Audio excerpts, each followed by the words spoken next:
Hello, everyone, and welcome to the Digital Deviants Tour. I am so excited to be here with Adam Eli.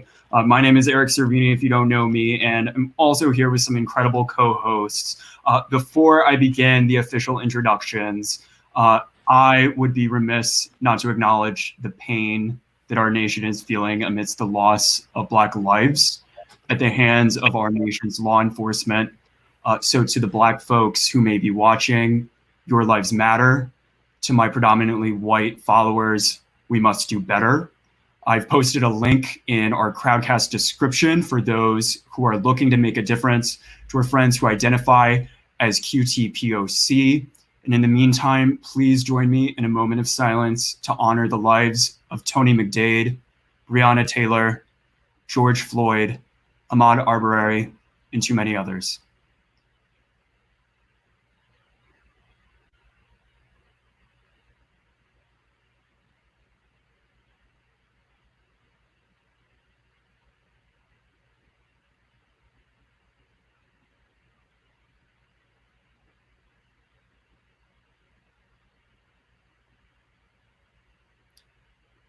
Thank you. This event is co-sponsored by a few amazing organizations.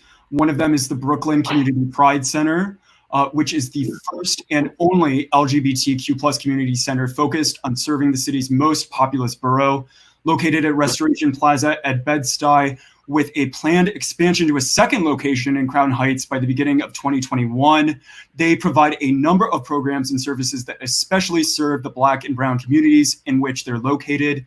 During the COVID pandemic, they've moved all programs online, and you can learn more about them at lgbtbrooklyn.org or by following them on social media under @LGBTBrooklyn. So thank you to them for their amazing work and for co-sponsoring us today. Next, we have Bo Mendez from the Brooklyn Historical Society. Bo, thank you so much for joining us, and I'd love to hear a little bit about what y'all do.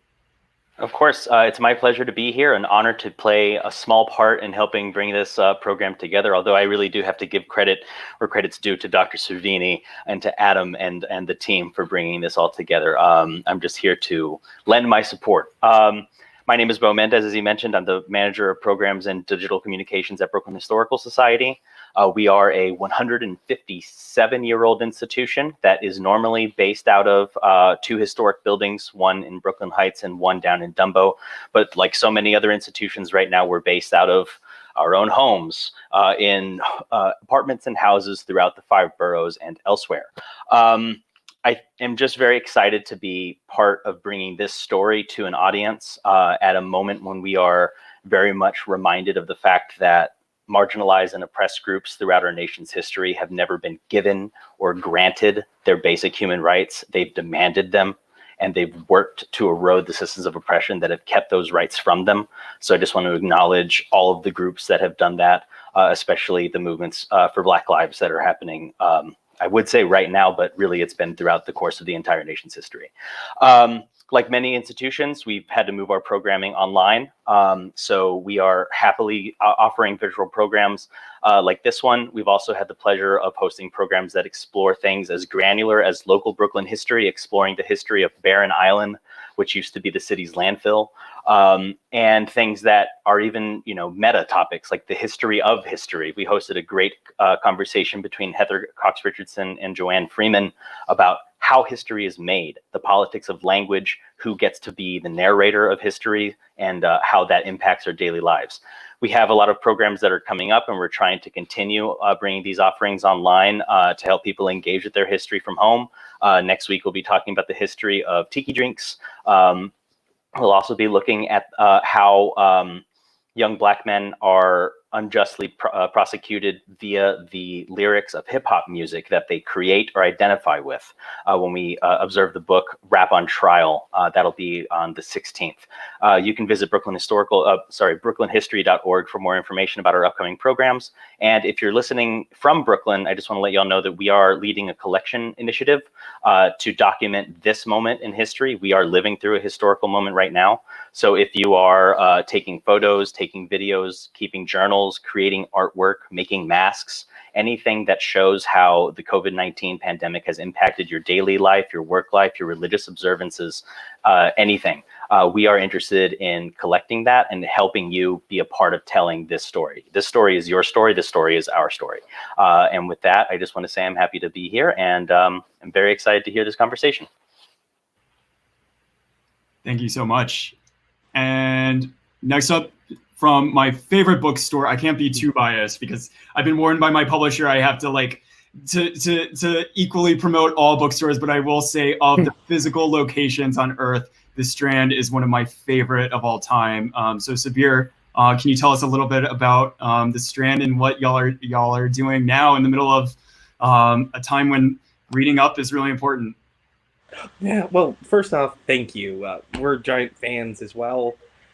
So for a little bit of history, the Strand was founded in 1927 by the Bass family over on 4th Avenue's 3rd Row. Stretching from Union Square to Astor Place, Book Row gradually dwindled until after 93 years, the Strand is the sole survivor. We've, like everyone else, I think, had to make the pivot over to virtual events and selling things online. And we're just happy that we have the continued support of authors like Dr. Servini, Adam, and our book-loving community. And so on that note, I'm just going to reintroduce Adam and Dr. Servini. So, we're here to launch Dr. Servini's new book, The Deviant's War, The Homosexual versus the United States of America. He is an award-winning historian of LGBTQ+ politics and culture. He graduated summa cum laude from Harvard College and received his PhD in history from the University of Cambridge, where he was a Gates Scholar. Joining him in conversation is Adam Ely. Adam is a community organizer and writer in New York City. He is the founder of Voices For, a nonviolent, direct action activist group dedicated to advancing global queer liberation, and was included in Outs Magazine's 100 Most Influential Queer People of 2018. He believes that when you mess with one queer, you mess with us all, which is a sentiment I echo. So without further ado, please welcome Dr. Servini and Adam. Thank you so much, Bo and Sabir. Adam, hi. I think you're muted. Oh, I just better. There we go. Better? Okay. That's what I love about events like this is there's just no getting around. It all puts everyone on the same level of technical incompetence. It's just like the most egalitarian thing. I'm happy to be here with you, Doctor. Oh God, see, I like turn red anytime I hear my name. So I warn everyone up front that considering that all the events we're doing on this tour are digital and open to everyone, and also considering the moment that we're living in right now, I want to make this book tour a little bit unconventional in that if you want to read our books, you know where to get them. You know who to support, the Strand and other independent bookstores. I want to make this a conversation about how we as queer white guys can do better. And also what our own works might reflect on that. And so I know we talked about you potentially reading a bit from your book. Are you still down? I'm still down, but do you go first? What's that? Are you going to read? You go ahead. Are you going to read your... You shouldn't go first because I feel like it's like your event. But you're the special guest. Okay. So this is my book, Striking Resemblance, See the Jewish Star. And so I was thinking that, well, first of all, I want to say that I'm really glad to be here and I'm really grateful to be here. Eric, thank you for having me. I'm so impressed with your organization level. My book comes out tomorrow also, and I did not do this.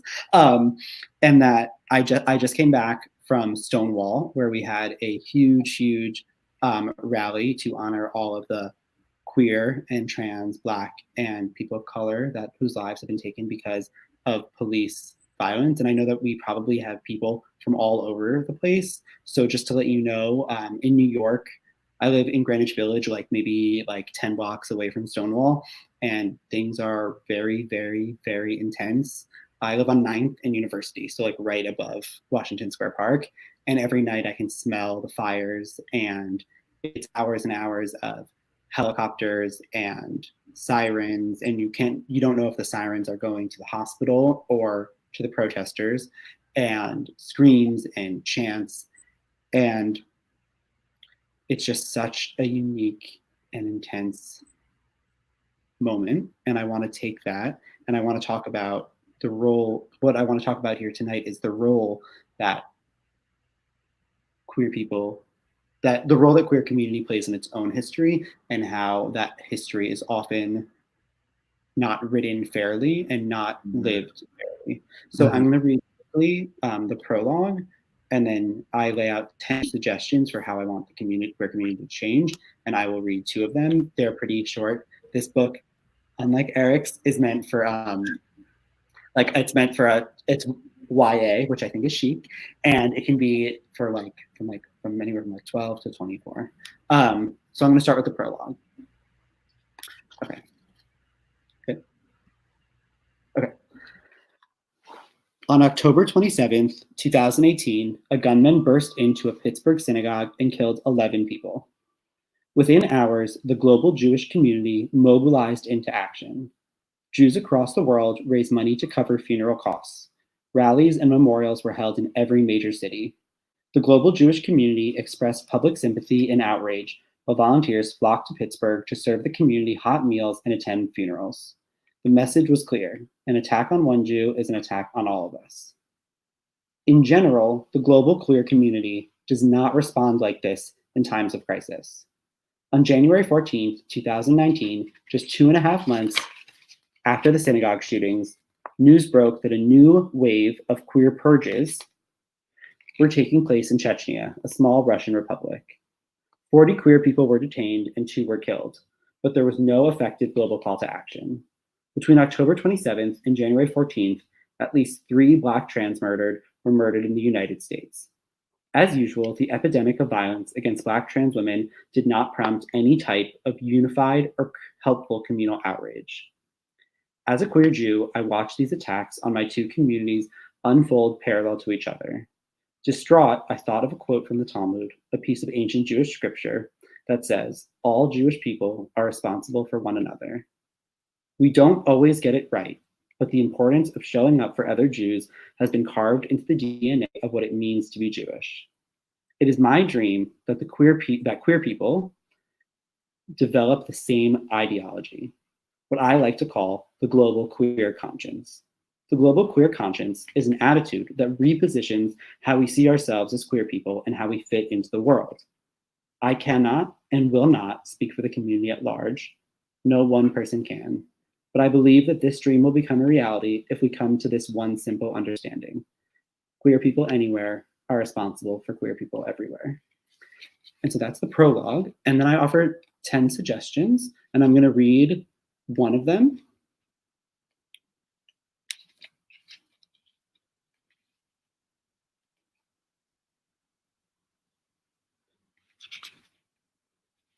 Okay, so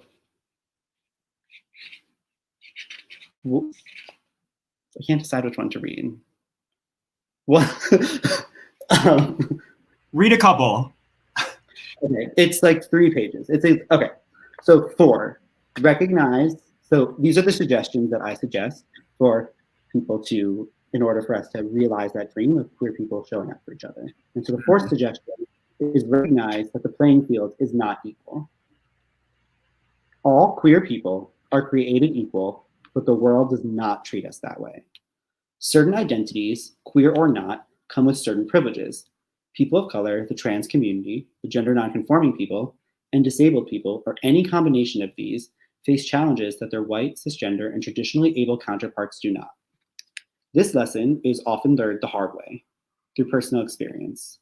My first cousin Madison is trans, and in addition to sharing a last name and a brilliant grandmother, we have a lot in common. We are both white and Jewish and grew up in liberal cities. We both came out during our freshman years of college. We share interests, friends, and sometimes even clothes. But despite our similarities, our experiences of being queer are very, very different. As a transgender woman, Madison faces challenges that I simply do not as a cis gay man. I can shed my queerness and present as straight, as long as I don't talk too much. Madison did not have that privilege early in her transition. Before she passed as a cis woman, she was often harassed on the street. To this day, if Madison and I are attacked for being queer, the chances of Madison's attack ending in murder are much, much higher. This is only one example. As a cis man, I have easier access to employment, healthcare, housing, physical safety, sexual partners, and resources than most trans women. This is particularly true for Black trans women, who are significantly more likely to be victims of fatal hate crimes than white trans folk. The first step is looking inward and recognizing our own privilege. I found that this is when things start to go awry. Usually, people have two reactions when they realize their own privilege. The first reaction is denial, and the second is guilt, both of which are ultimately a waste of time. And then I give a little anecdote, which I'm going to skip because it's more for like younger people. And then so 5 is the more privileged members of our society must rally behind the less privileged. Once we recognize our privilege, the next question must be, how do we leverage our privilege and our resources for the benefit of all members of the community, specifically the most vulnerable? How do we break down the systems that granted us these unearned privileges to begin with? Historically, within the queer community, the opposite has happened. Marginalized groups have tended to rally behind the more privileged. Stonewall, the event which many say helped launch the gay liberation movement, was started and primarily fought by queer people of color, street hustling, effeminate gay youth, trans women, butch lesbians, and gender nonconforming and homeless folks. However, once the fires of the riot had gone out, it was gay men benefiting from male privilege who took control of the movement throughout the 1970s. By the mid-80s, the gay male community was immobilized by the AIDS crisis, but huge numbers of women showed up to help. Women, queer and not, played a key role in the success of ACT UP, the AIDS Coalition to Unleash Power, the activist group that emerged in 1987 to fight the AIDS crisis. Thinking of Larry Kramer, quick shout out. At the height of the crisis, HIV-positive gay men were in desperate need of blood transfusions, but all gay men were barred from donating. So a group of lesbians in San Diego banded together and created a group called the Blood Sisters. Starting in 1983, they organized regular blood drives and set up systems so folks could apply for the type of blood they need. Our community's circumstances may have changed, but the urgency for direct action remains the same. It is imperative that we pool our resources and strength behind queer groups that are most vulnerable today. This includes, but is not limited to, trans folks, people of color, American Indians, refugees, immigrants, asylum seekers, youth, elderly folks, intersex children, and gender nonconforming people. Those who exist at the intersections of these identities, like a trans person of color or an intersex asylum seeker, face even greater danger. For many, leaving the house is a life or death decision. A fundamental principle of Jewish law and culture is the idea of pikuach nefesh. And I bet there's some people who know what that is. The pikuach nefesh means to save a life. The concept is simple. Saving a life takes priority over all other considerations. When a human life is in jeopardy, almost every other Jewish law goes out the window. This same concept can be applied to strengthen the queer community. We must prioritize and protect our most marginalized members, those whose lives are at greater risk. The freer we are, the more responsibility we have. Thank you. Snaps from everyone in the audience. It is a little surreal that there are 140 people watching, but we cannot see or hear any of them, so we have to clap for ourselves. And it was reminded when you were speaking that there is an ask a question function that I forgot to mention earlier. Oh. So if at any point you have a question that you think of, just type it in. It won't interrupt anything because we will get to it towards the latter half of the discussion. And you can also upvote other questions that you would also like to have answered. So feel free to make use of that as we continue the conversation. And so I'm going to read a little bit from my book. It's called The Deviant's War, The Homosexual versus the United States of America. And even though, you know, there's one guy on the spine, and his name is Dr. Frank Kameny. And if you don't know who he is, historians have long regarded him as at least one of the grandfathers of the gay rights movement. I think certainly one of the more undervalued of them. And I make the argument throughout the book that he is one of the people most responsible for developing what we now call pride. And by that, I mean the declaration of homosexuality, or homosexual acts, as they would have called it at the time, being a moral good, and that claim being made openly. And so I'm going to read an excerpt discussing one of the first speeches that Frank gave in 1962. So this is 7 years before Stonewall.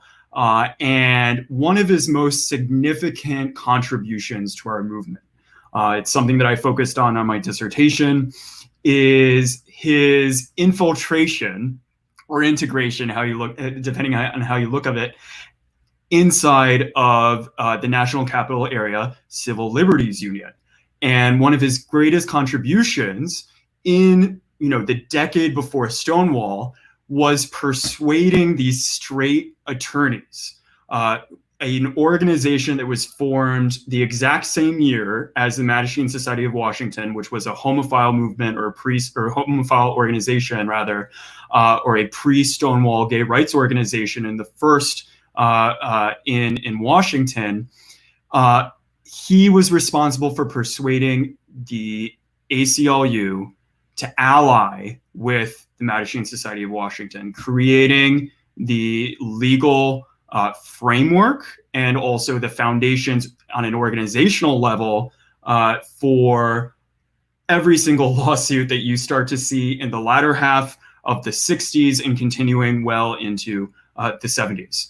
So this is 1962 when he is first starting to make that effort to persuade these attorneys that gay rights are a civil liberties issue. Frank Kameny arrived to the first meeting of National Capital Area Civil Liberties Union's Anti-Discrimination Committee and sat in a circle with 25 attorneys. Each attendee gave his name, address, and a special area of interest in the legal field of discrimination. Kameny explained that he was interested in discrimination against homosexuals. But for the next hour and a half, the attorneys discussed only discrimination against Black Americans. After a while, though, they reached a quandary. Other legal groups were already fighting for Black civil rights, they concluded. What more could the NCACLU contribute? Well, we have a gentleman here who is interested in discrimination against homosexuals, said the chairman. Let's discuss that. For 20 minutes, the attorneys examined the plight of the homosexual. Kameny very consciously kept quiet, supplying statistics only when it seemed necessary. Well, this is something that we clearly don't know anything about, concluded the chairman, before turning to Kameny. Will you talk to us about it? Kameny drafted the press release. His speech to the NCACLU would take place on the evening of December 3rd, 1962, in the second floor boardroom of the Philip Murray Building, a modern glass-covered structure in downtown Washington. The Soviet flag flew just a few feet from the boardroom's large windows, since the USSR's embassy stood immediately across the street. As Kameny entered the Philip Murray Building at 8 p.m. that night, he likely did so with the knowledge of an open secret in Washington. FBI agents were in the building too, photographing anyone who entered or exited the Russian compound only a few feet away. First, the number of homosexuals, began the gay astronomer, standing before a room of straight attorneys. He cited the Kinsey report to support his conservative and handy 10% figure. Yes, the homosexual was indeed a minority, he concluded, several times the size of the Jewish minority. The Mattachine Society of Washington was, he explained, exactly what the NAACP or CORE are for the Negro. But unlike African Americans, homosexuals had no explicit protection in the Constitution, he claimed, nothing to which they could even point. Kameny's speech was, at its core, a cry for help. He described the vast scale of America's gay purges, taking place not just in the government, but in private industry too. Virtually all homosexuals work at all times with the sword of immediate summary dismissal hanging over their heads, he explained. But there existed no greater danger than in the federal bureaucracy, where the Civil Service Commission's efforts to uncover homosexuals remind one of the Nazis hunting down Jews, in his words. Kameny admitted that he had no idea where to begin. The media had ignored his press releases and rejected his ads. The government, engaging in a, quote, vast conspiracy of official silence, had ignored his letters. While the Negro community, he argued, were experienced professionals in these matters, homosexuals in his society were but amateurs. He pleaded for assistance from both African Americans and from the ACLU. We call upon them, he concluded, and upon the ACLU, with their long experiences in these areas, to assist us in a battle which for us has just begun. As he waited for the attorney's reaction, Kameny understood the high stakes of his speech. At best, the union could become the society's sister organization, a permanent ally, and even the illegal arm of the homophile movement. At worst, his provocative claims that homosexuals actually represented a threatened minority, not to mention his references to the Holocaust, could forever alienate the ACLU's heterosexual members. Kameny knew he could not afford to lose the attorney's help. 3 weeks earlier, FBI informant Warren Scarberry had relayed alarming information to another MSW member. Civil Service Commission investigators, Scarberry claimed, had visited the member's apartment, asked about his political beliefs, and made a list of all of his books. The investigators had threatened Scarberry, claimed the FBI informant, and, he added, Kameny is in serious trouble. So that's my excerpt. So, my first question is, we both talk about our obligation to other marginalized groups. Given what you found and our history, what exactly does that obligation come from? Well, I think that what you just read was so interesting. What year was that meeting? Sorry, I lost the year. 1962. 1962. And so you were talking about how in that moment, right, Frank had the civil rights movement and Black people in America had a lot more power and protection than queer people did, right? That was his point. That was his point. I'm not whether, and so if you look at that now, DeRay McKenson is an incredible Black Lives Matter activist. I think of him as sort of like one of the godfathers of using social media as a direct action organizing tool. He, sort of rose up during the Ferguson unrest in 2015, and he has this phrase where he says, like, watch whiteness work. And if you think about the incredible lengths which the gay community, I don't think anyone would say that, gay men like Frank Kameny who wore suits and, were professors have more rights than the majority of Black people in this country. I think that would be insane to say that because they're not being shot down in the streets. And so I think that is just such an extraordinary lens by which to look through it. And I think the same thing can be applied to Judaism because, once the Jewish quotas were lifted in universities, like Jewish quotas and Black quotas were lifted at similar times or sort of similar times, right? Like in the 60s generally. And if you look at the integration of Jews in like the workforce and in society, I mean, there's totally no comparison. And so I think that's such an incredible way to use and see our history to sort of like watch whiteness work. Mm-hmm. I was struck by that. Truly. And I think on a more strategic level, what Frank was trying to do was always, in all of his speeches to straight people, to attorneys, was to build these analogies to other movements. Because until that moment, the homosexual minority was still a very foreign concept, maybe to some elements within the homophile movement, but certainly not to the general public. And so you see him searching for examples, for templates, for how you can build a movement and build some of the rhetoric behind not just mobilizing these straight attorneys, but also mobilizing fellow homosexuals. And I think, as you mentioned, that is also his whiteness coming across, because he has the privilege to make those comparisons, right? And he has also the privilege, as many of us do, of passing, right? Of not having to carry his minority status on his skin, and so that, for me, when especially in the context of this moment, is where our obligation as a movement who has had so many tangible successes,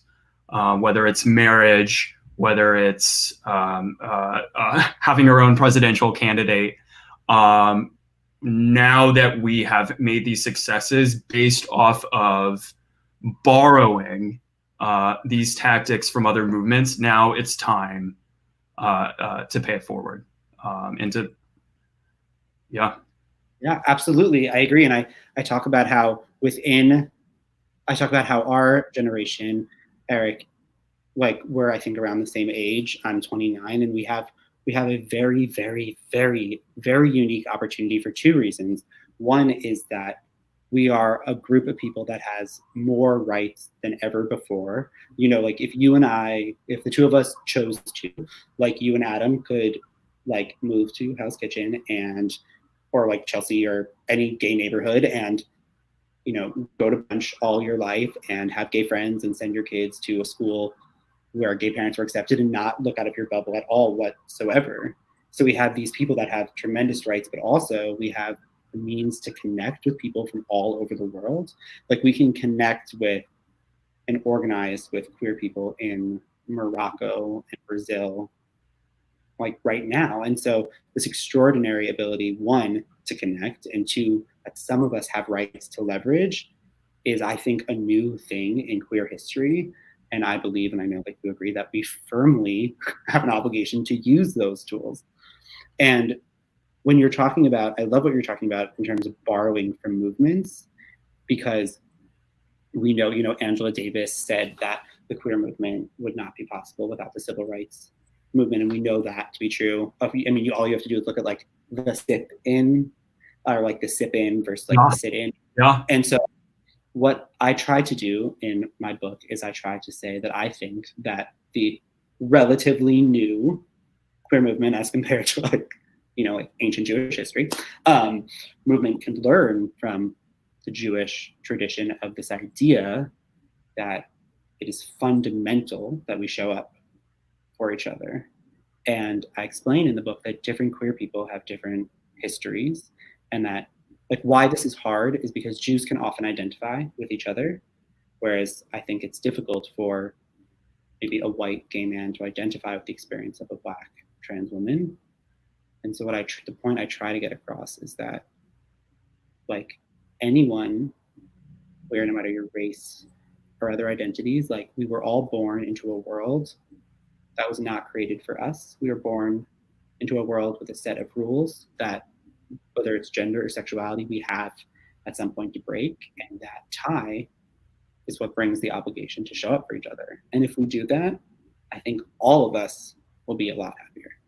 Mm-hmm. Mm-hmm. Yeah, and I think history is just so full of missed opportunities. You see it over and over again in my own book, where there were moments where we could have showed up. I think it's important, especially, people have a focus on Stonewall, and I want to have some sort of conversation about this maybe later in the week. But I think, yes, it's important to remember that Stonewall was a riot, and that it was trans people of color who were starting that armed resistance. But I also think focusing on that one night actually minimizes the role that the Black freedom movement and that trans people of color had on our movement, because it wasn't just that evening. It was every single calculated tactic that our movement has adopted, starting with 1961, with Frank Kammeny's Supreme Court brief where he declared that gay is good, what inspired him? It was the sit-ins, right? It was those students sitting there in the face of the most absurd physical attacks and dehumanization. And they proved to the world that actually morality did not lay with the white Southerner. It lay with the people who sat there peacefully.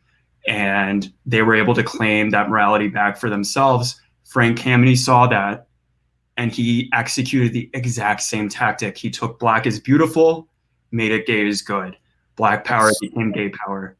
Every single step of the way, we borrowed from the Black freedom movement, and now is our chance to give it back. Could you give another example? I know that we did that, but I'm not a historian. I don't have like the examples offhand. But can you, sorry, I switched to my lips a little better. Can you, are there any other examples like that you can think of off the top of your head? Because that makes total sense. Okay, so the reading that I gave, the speech she gave to the ACLU was December 1962. 1963, I believe it was March, is when Philip Randolph and Bayard Rustin announced the March on Washington for Jobs and Freedom. What do you see immediately after that announcement?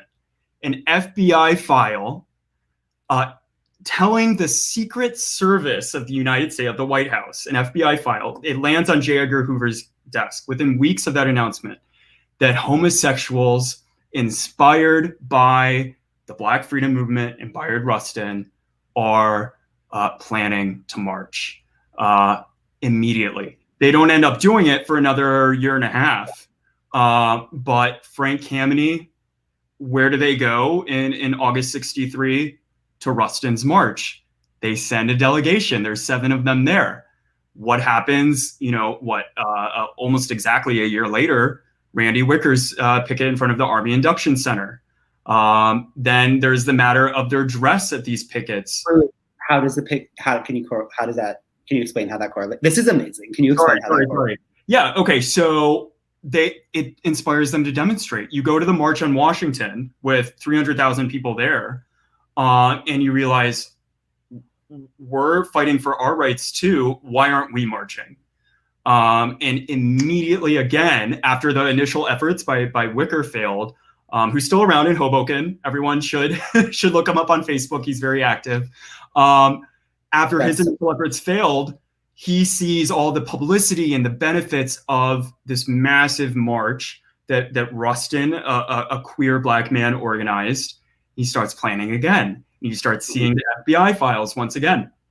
And then a few months after that, that is when the first demonstration of homosexuals for gay rights begins, every single step of the way. And then, not to mention what happened after Stonewall, right? And the importance of Sylvia Rivera. I could go on forever. I think focusing on her and whether or not she was at Stonewall, even though I think that it's important, that moment in time and who was there, I think it's a red herring. I think our real focus should be what she did for us in the GAA, the Gay Activist Alliance of New York City.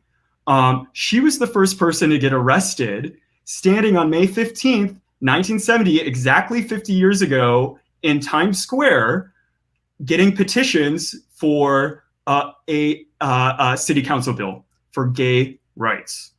Gay rights. STAR, Street Transvestites Action Revolutionaries, before it was Action Revolutionaries, it was for gay power. It wasn't until GAA refused to support them and refused to demonstrate with them that they became STAR. So it just makes me so angry. This is our chance, right? Like that, these missed opportunities, they were mistakes. This is our chance. I want to open up to questions. Sorry, go ahead. Open up to questions, definitely. But I do want to say here and now, with all of you as witness, I am going to ask you, Eric, to make a video for me, which I'll put on my Instagram, which you explain directly how Kameny was inspired directly by the civil rights movement. Because I knew that in theory, but I did not know those examples. And I think that was fascinating. And I really I'm gonna force you. Sorry for like going off too long. I was like, we're gonna make it about this special guest, and then I'm like, let me tell you. Yeah, no, I love that. That was like, But that was everything that queers on Instagram need to hear today. So we'll talk about it.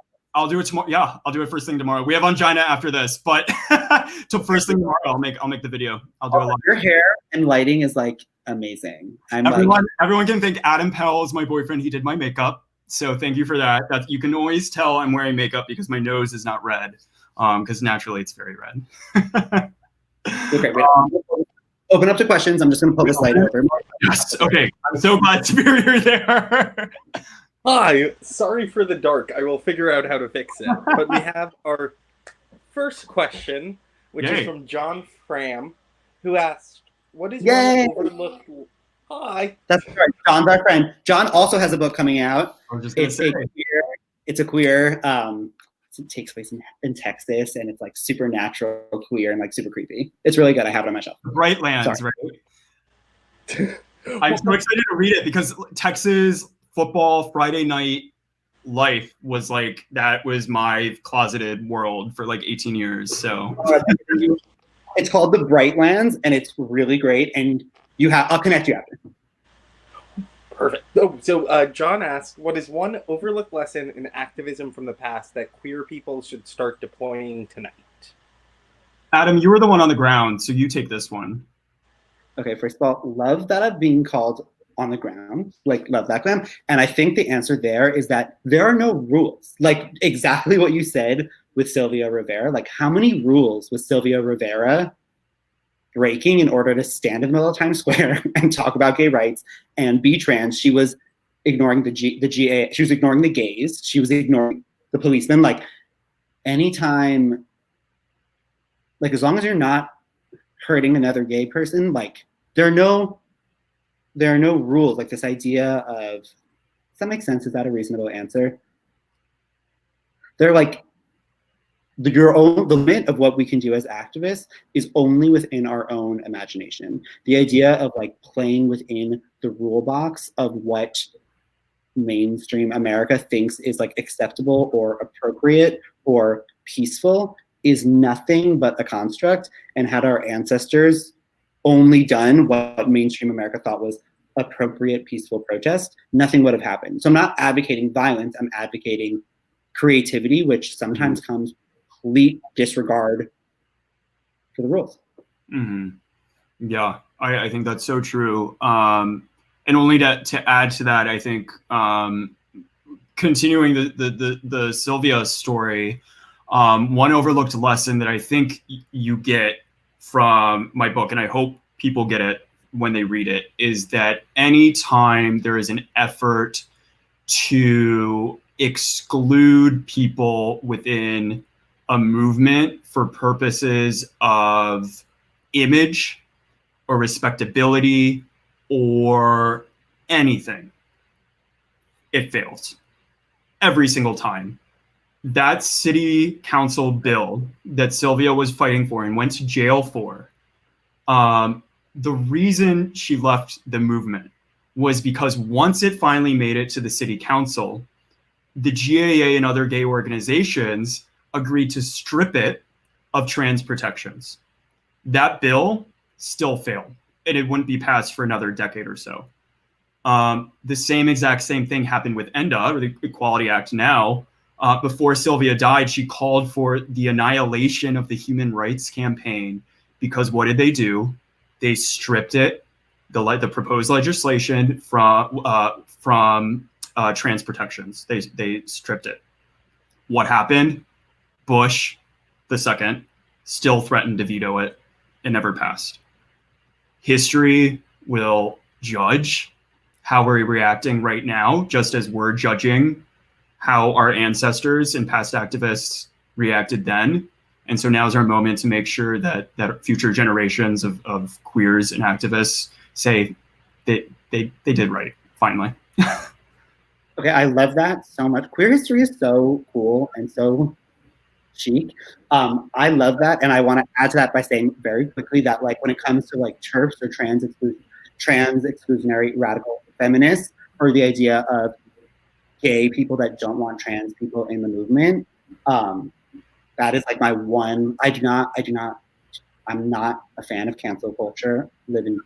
Always terrified of being canceled, but that's my one cancelable offense is like gay people not showing up for trans rights. And it's like history has always shown that when you deny someone their truth, it doesn't work. History's always going to write it the other way, and as a gay person, you should know that. Right. Exactly. We'll take the next one. I feel like we did well. Okay. So this question is from Richard in Australia, who asks, could our community have reached where we are today without the violence of Stonewall? And then I guess the extension of that question is, how do you pair language around the idea of peaceable protests, both historically and today? I feel like that's for Eric. I feel like that's for Eric. Okay. Wait, can you ask the second part again? Can you ask the second part again? Sure. So the extension, which I was sort of curious about, is particularly at this moment, we're hearing a lot of language around the idea of peaceable protests, and whether or not that aligns with the sort of historical background of protests, like the civil rights movement, like the Stonewall riots. Mm-hmm. I think it would have happened eventually. It may not have been at the Stonewall Inn. It may not have been that exact night. It would have happened eventually when you look at the 60s and just the unrest, whether it was Detroit 67, DC 68, / all over the country, 69, it was going to happen. I think what made it especially different, because you have these other violent uprising even before Stonewall, whether it was Compton's. Anyone who hasn't seen Screaming Queens needs to go watch it tonight, period. Susan Stryker is amazing and an icon, and this was before Stonewall. What made him different? The Village Voice was at the Stonewall. The New York Times covered this Stonewall, and that signaled to activists who were already up in arms, literally, against the war, against racism, for revolution, that the homosexual minority, or that movement, the homophile movement at the time, was ripe for mobilization. So I think it still would have happened. I think it probably would have taken some sort of act of violence. You see the same thing after the '68 Chicago Convention, after that moment of police brutality, where the public saw the protesters as the ones who were the bad guys. But what happened, even though the public turned against the protesters, SDS had an extreme explosion in sizes of chapters after that moment. So even we need to remember that this moment right now that we're experiencing, this isn't for the public, right? This isn't for the swing states of whether or not we go on the streets in March. This is to, the queer kids in Arkansas who have never felt part of the gay movement because it's too white, it's too upper class. We need to send a signal that that's done. I agree. I think from a movement perspective, I agree with Eric. And whereas the violence of Stonewall and what was, if you think about the story of Stonewall, I think that it acted, from a movement perspective, I think that it acted as a catalyst. And I think one of the reasons why was the extraordinary press, the extraordinary circumstances, the drama. Greenwich Village at that time already had all of this folklore, and there was so much going on there that the idea of it aflame with sissies was a pretty, think about where it is today. And so I definitely see it as a catalyst, right? So I would agree with that from the movement. Totally.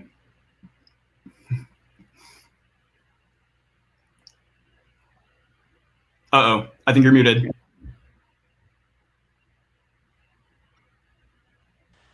Hi, sorry about that.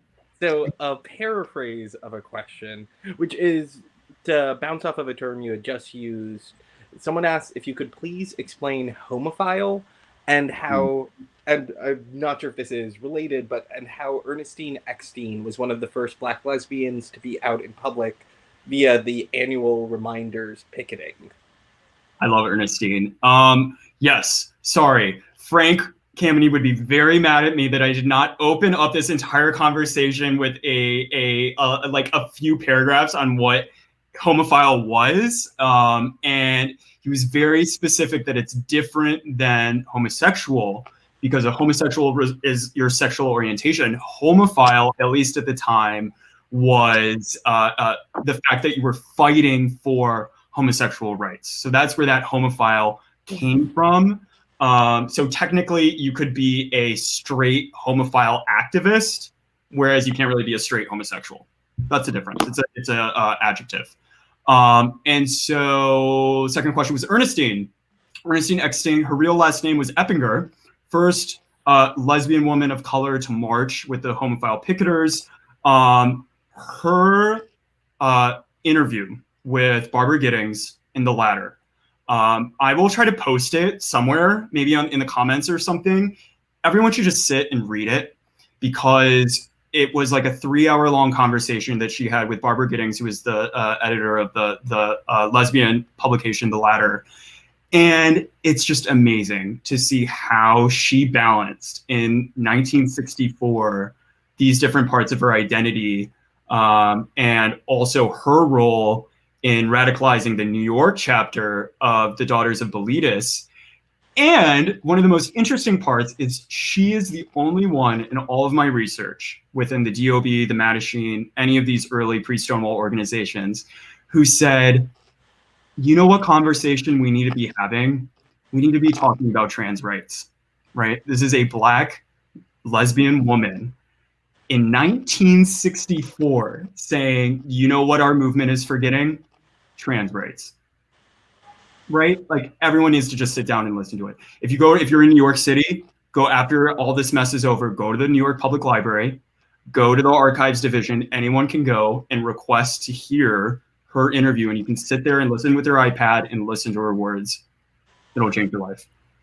Wait, so I just want to say, first of all, that's amazing, and I did not know that. And like, what a freaking hero on so many, for like Black queer women, but also for lesbians that are standing up for trans women. Unfortunately, we need heroes in that category, but we do. And that is like the intersection of so many of my interests. And like talking about like Watch Whiteness Works and queer erasure, like I know the name of so many lovely, influential, or maybe mediocre, like gay white men that like lived in Greenwich Village and like did a bunch of stuff. And how could I not have known the name of this incredible woman? And I wrote a freaking book that's going to be in the Strand that queer erasure, and I don't even know her. I talk about not learning Alan Turing's name, even though all we talked about was the Holocaust growing up. But like the fact that I don't know who that woman is, I'm gonna post about her tomorrow. Yeah, I'm gonna make you write a post about her tomorrow. I'll send the PDF of The Ladder. Berkeley, an institute at Berkeley, did a great job of digitizing all of the old editions of The Ladder. She's on the cover. She's one of the first. It was Lily Vincennes, and then it was Ernestine. And if you're wondering what happened, she left the movement because they weren't doing enough. They were not militant enough. They were not fighting for the most marginalized. And she went and joined the Black Freedom Movement because that's where she was pushed. See, that's just like watch, but like the fact that I don't know who that woman is how she never come up with billions of queer history that I've considered. Yeah. Maybe time for one more? Yes. And it seems like technically we've answered all of the questions which were submitted in one form or another. So it's like a sort of final question I would ask you both is what do you largely hope people take away from your books? Like at the end of the day? Adam. I'm talking too much. Mine is really, really simple and really, really queer. Really quick. I mean, it is really queer, but really, really clear and really, really simple, which is that if you are queer, that means that you are a part of something greater than yourself. That means that you are not alone. It means that you have people to look after you and people that you should be looking after. And that whole concept can be summed up in the idea that queer people anywhere are responsible for queer people everywhere, and that only starts when you decide to do it. So you are a part of something greater than yourself, and that comes with huge gifts and huge obligations. Definitely. We have very similar themes in our books, and I think one of the characters who's one of my favorites, he went to University of Texas at Austin, which is my hometown. He organized the first homophile picket in the country, is Randy Wicker. And I got to spend a couple weekends with him, learning his story, going through his papers, hanging out with him in Hoboken. And he's 81 years old. Last year, instead of going to the Pride Parade, he went to the Resistance March, wearing buttons of Marsha P. Johnson, who he lived with. And they were best of friends, and buttons that said, Sylvia, that said trans rights. He is the first to admit that he was, in the 60s, a male chauvinist pig, and he has dedicated the rest of his life after Marsha's murder and after Sylvia's death. He has made it his mission for the rest of his life to make up for all the mistakes that he and his fellow homophile activists made, and to fight for our trans and brothers and sisters and people, our Black brothers and sisters and everything in between who are suffering right now. I think it's our opportunity right now as white cis dudes to say, all right, let's make it right. That's all I got. Eric, thank you so much. Thank you. And how great queer history is. I can't wait to commission a bunch of stuff from you tomorrow for my Instagram. Please. And also, there's links to support the Strand. Sorry. And support, I mean, buy a book, but also, like, it doesn't have to be our books. There are so many amazing books that we can all learn from right now. And it's just such an honor to be in conversation with you, Adam, and also supporting independent bookshops and queer voices all over the world. So thank you so much. I'm so glad that I could be here. I'm going to go eat frozen yogurt. Yes, I'm so done. All right. Thank you, everyone, so much. Next up, we have Angina, who I cannot wait to talk about, and she's coming up on Drag Race All-Stars. So you're in good company, Adam. Thrilled, overjoyed. All right. Thanks again. I don't know how to leave, so you're going to have to do that. I don't know how to leave, so you're going to have to. All right. I will usher everyone off the stage. Everyone, thank you so much. Have a good night. Stay safe. Bye-bye.